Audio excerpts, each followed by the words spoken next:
अस्सलाम वालेकुम students. Chapter number 2 हमारा डेरिवेटिव आज हमने स्टार्ट करना है एक्सरसाइज 2.1। 2.2 हम एक ही लेक्चर में कंप्लीट करेंगे क्योंकि दोनों का प्रोसीजर एक ही है। इससे पहले कि चैप्टर नंबर एक्सरसाइज स्टार्ट करें, एक्सरसाइज स्टार्ट करने से पहले कुछ हम इंट्रोडक्शन कर लेते हैं। उसने कहा कि डिपेंडेंट और इंडिपेंडेंट वेरिएबल क्या होता है।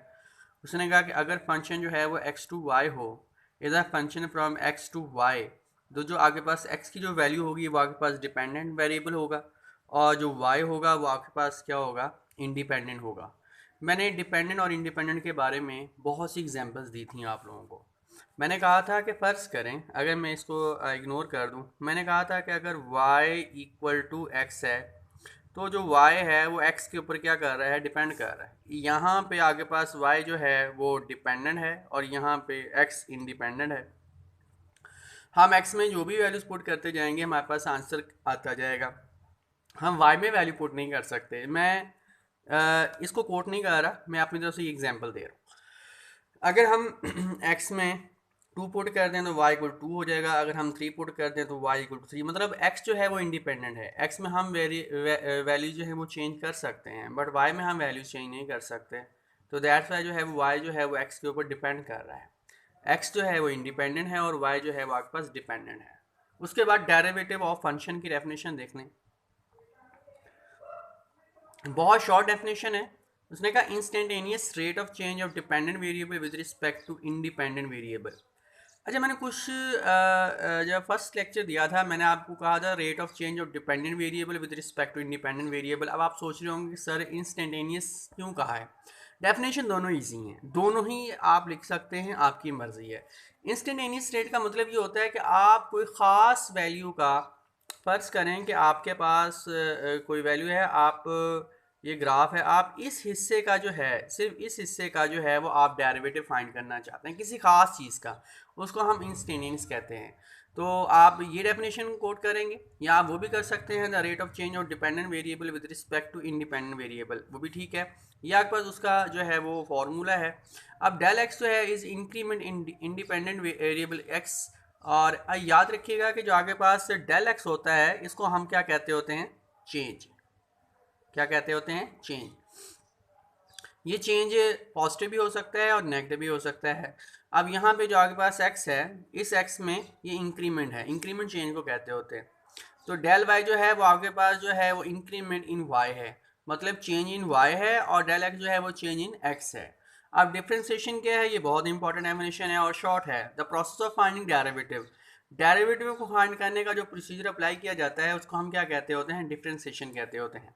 अब डेरिवेटिव की जो है नोटेशन है, उसने कहा कि लेबनिज ने जो नोटेशन दिया था वो आपके पास D Y by D X या डी एफ और डी एक्स है। न्यूटन ने यहाँ पे इसके ऊपर डॉट है। उसने कहा कि न्यूटन ने ये जो एफ डॉट एक्स है इसको भी, ये भी हम डेरिवेटिव से डिनोट कर सकते हैं। इसके ऊपर नॉट है आपके पास, ये भी यूज़ होता है और डी एफ ऑफ एक्स भी यूज़ होता है। सबसे ज़्यादा जो है वो लेग्रांज और लेबनिज के जो नोटेशन है वो यूज़ होते हैं। आप ये भी यूज़ कर सकते हैं, आप ये भी यूज़ कर सकते हैं, कोई गलती नहीं है, आप जो मर्ज़ी यूज़ कर लें। बट आपकी first year sorry second year में ये और ये ज़्यादा फेमसली यूज़ हो रहे हैं। तो आप लोगों ने इसे यही यूज़ करने हैं, इनके ऊपर आप मूव ना कीजिएगा। आप आगे जब बी एस ऑनर करेंगे मैथमेटिक्स में तब वहाँ पे जाके आपको ये यूज़ कर लीजिएगा। अब स्टेप्स हैं टू फाइंड डेरिवेटिव। उसने कहा फाइंड डेरिवेटिव जो है वो फाइंड करने के जो है स्टेप्स हैं। उसने कहा कि आपके पास जो भी क्वेश्चन आएगा डेरिवेटिव फाइंड करने का वो कुछ इस फॉर्म में आएगा। वो कहेगा find the derivative by definition, by first principle method, by ab initio method. अगर इन तीनों में से कोई एक का नाम भी आ जाए तो आपका मतलब ये है कि आपने वो 4 स्टेप्स को क्या करना है, फॉलो करना है, जो आपको मैं आगे जाके समझाऊंगा। वो जो 4 स्टेप्स हैं आपने उनको फॉलो करना है। बाय डेफिनेशन आ जाए, बाय फर्स्ट प्रिंसिपल आ जाए, बाय एब इनिशियो मेथड आ जाए। जी स्टूडेंट्स, मैंने आपको कहा था कि हमने जो है वो 4 स्टेप्स फॉलो करने हैं। पहला स्टेप जो है वो आप किसी फंक्शन में आप डेल एक्स को ऐड करेंगे, सेकंड स्टेप में आप उसको फंक्शन को माइनस करेंगे, थर्ड स्टेप में आप डेल एक्स को डिवाइड करते होते हैं, और फोर्थ स्टेप में आप क्या करते होते हैं, limitation del x approach to zero apply करते होते हैं। मैंने एक क्वेश्चन जो है वो लिया है। एक्चुअली बात यह है कि सारे क्वेश्चन इसी मैथड से सॉल्व करने हैं। अगर आप में से किसी बच्चे को नहीं समझ आ रहा, वो इस लेक्चर को अच्छे तरीके से देख ले, तो अगर नहीं समझ आए दोबारा मुझसे पूछ लेगा। तो कहने का मतलब ये है कि आपको ये मैं एक क्वेश्चन लेके आया हूँ। अगर आपके पास जो क्वेश्चन है वो पावर 2 में है या पावर 3 में है, तो उसको आप इजीली सॉल्व कर सकते हैं। बट अगर आपके पास पावर 1/3 है, या माइनस है, -5/4 है, 6 है, 7 है, आप उसको कैसे सॉल्व करेंगे, उसमें बायनॉमियल थ्योरम अप्लाई करते होते हैं। मैं इसका प्रोसीजर समझाता हूँ। फर्स्ट स्टेप इसका क्या है, उसने कहा कि हम इस स्टेप में फर्स्ट क्वेश्चन में डेल वाई को आप लेफ्ट साइड पे डेल वाई ऐड करेंगे, और राइट साइड पे आप क्या करेंगे, डेल एक्स ऐड कर देंगे, इंक्रीमेंट करेंगे। तो आपके पास यहाँ पे डेल वाई ऐड हो गया और यहाँ पे डेल एक्स ऐड हो गया। ठीक है, अब मैंने इसको थोड़ा सिंप्लीफाई करके लिखा हुआ है। आप क्या करेंगे, सेकंड स्टेप आपके पास क्या है, आप बोथ साइड पे वाई को माइनस कर देंगे। तो आपके पास क्या आ जाएगा, माइनस कर दिया। अब आप क्या करेंगे, कोशिश करेंगे अगर यहाँ पे x+4 है तो यहाँ भी x+4 बना दें। मैंने स्टार्ट से x+4 बनाया हुआ है। तो आपने करना क्या है कि आपने इस x में जो है वो डेल एक्स ऐड करना है। बहुत से स्टूडेंट्स क्या करते हैं, यहाँ पे डेल एक्स ऐड कर देते हैं। तो जब डेल वाई आप लिखेंगे, del y equal to x+4 plus del x 1/3 minus x+4, यहाँ पे देख लें, यहाँ पे आपके पास क्या चीज़ x+4 है, तो यहाँ भी x+4 बना लें। अब आप क्या करेंगे, आप x+4 को यहाँ से कॉमन ले लें। जब आप कॉमन लेंगे तो आपके पास क्या आ जाएगा, 1 plus del x over x+4, और ये 1/3 वैसे का वैसे, और ये x+4 1/3 माइनस के साथ वैसे का वैसे रहेगा। अब आप जब इस पूरी ब्रैकेट से x+4 को बाहर निकालेंगे तो x+4 1/3 into 1 plus del x over x+4 1/3 minus x+4। अब आप देखेंगे आगे पास कॉमन चीज़ क्या आ रही है, x+4 पावर 1/3 जो है वो आगे पास क्या आ गया, कॉमन आ गया। तो बाकी क्या बच गया, बाकी बच गया कि आगे पास, सॉरी ये 1 नहीं है, ये डेल एक्स ओवर x+4 -1 है। ये आगे पास वैसे का वैसे आ गया, ये माइनस आ गया और इसकी जगह 1 आ गया। अब आपने किसके ऊपर अप्लाई करना है, आपने इसके ऊपर अप्लाई करना है बाइनोमियल थ्योरम। तो याद करेंगे जब आपके पास कोई वैल्यू आ जाती थी डेल एक्स ओवर x+4 की पावर में, तो आप उसको क्या करते होते थे, बाइनोमियल थ्योरम अप्लाई करते थे। x+4 1 वैसे का वैसे लिखेंगे और इसके ऊपर आप क्या कर दें, अप्लाई कर दें। ये 1 प्लस 1/3, आगे पास n जो है वो आगे पास 1/3 है, x जो है वो डेल एक्स ओवर x+4 है।